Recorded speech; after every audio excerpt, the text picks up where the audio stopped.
Hi, welcome to Avi's Kosher Kitchen. It's me, Avi. And I know you always see me start off with a nice glass of wine, and we're going to get to that in a little bit, but I'm going to start off with a wee dram of Scotch, my lads, a wee dram of Scotch. So let's start here. Baruch atah Adonai Eloheinu melech haolam, shakol niyeh b'varo. Oh, that's the way to start your morning, I'll tell you.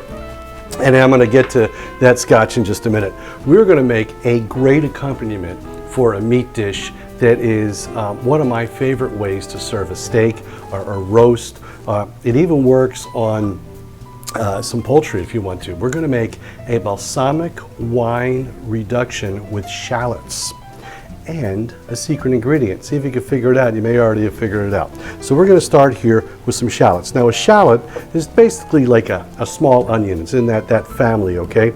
But for me, they're a little bit sweeter, they're a little bit nicer, and besides, when you go and serve a shallot, you say this is shallots, not some onions, then you really sound fancy in what you're doing, okay? And they're relatively thin slices, as you can see.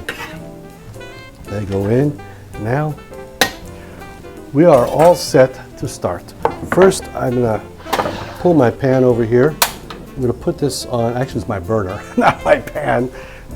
This is my pan. I know the difference, you know the difference. At any rate, I got this on a little bit of a low heat. I'm going to heat the pan up here, and I'm going to put in a little bit of olive oil. Now I've got a great extra virgin organic olive oil from our friends at De La Rosa. Very great kosher products, and we're actually going to use their balsamic vinegar in this as well. You want to use a good olive oil in this. This is not something where you want to skimp on and say, you know, I'll use some cheap processed stuff. You know, you want to make sure you're getting the real thing, and this is the real thing.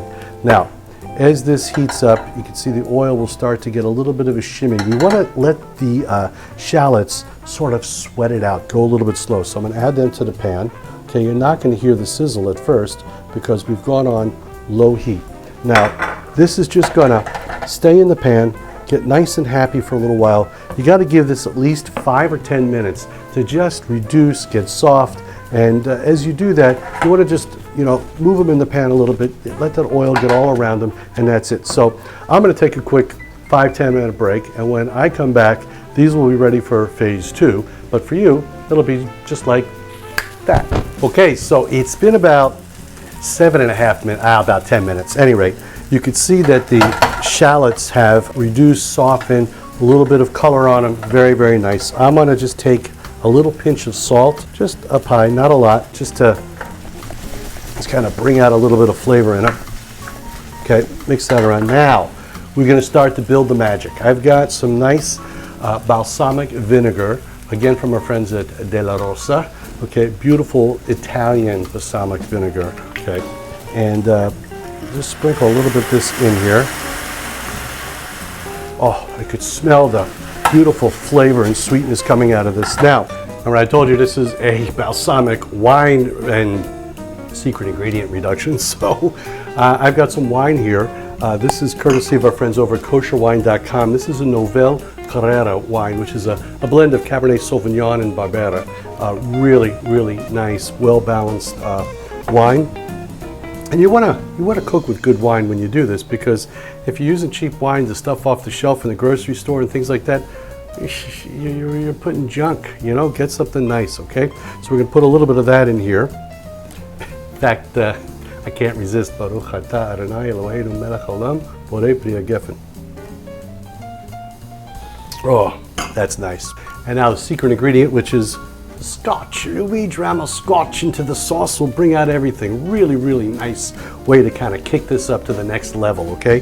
Now I'm using some Scotch here from Glen Elgin, from our folks over at Single Cask Nation. My friends there, I did a Scotch tasting that I catered last week, and they were kind enough to give me this bottle, and I got to tell you, this is really good, top-notch stuff.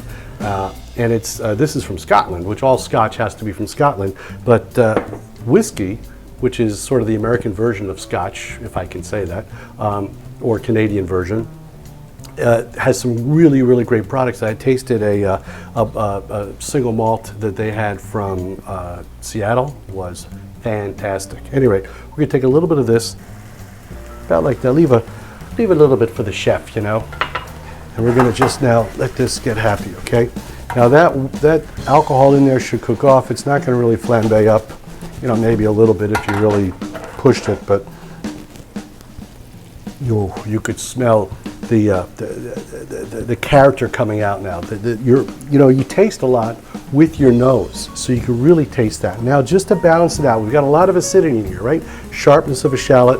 We've got the acidity from the balsamic vinegar, acidity from the wine, sharpness from the Scotch. I want to balance that. I don't want to be leaning too far like this. I want to balance a little bit of pure maple syrup, okay? Just drizzling it right in here. About so much. Just going to balance it out. And I'm going to crank the heat up a little bit, because now that I put those sugars in, I want to just give it a chance to sort of caramelize in there. Okay, right on there, and you can see how beautiful this is looking. Okay, and oh, the smell, really top notch. So that's basically it. I'm going to turn the heat off on this. It's going to continue to cook and reduce a little bit in its own heat. We're going to take it, put it in a nice bowl here. And so there we have it. Shallots in a balsamic wine Scotch sauce. Really nice, really lovely on steaks, chops, roasts, you name it. So until next time, actually look for the steak recipes and you're going to see them used. So, and don't forget to hit the link, like me, subscribe to me, all those good things that you're always supposed to do. And until next time, l'chaim.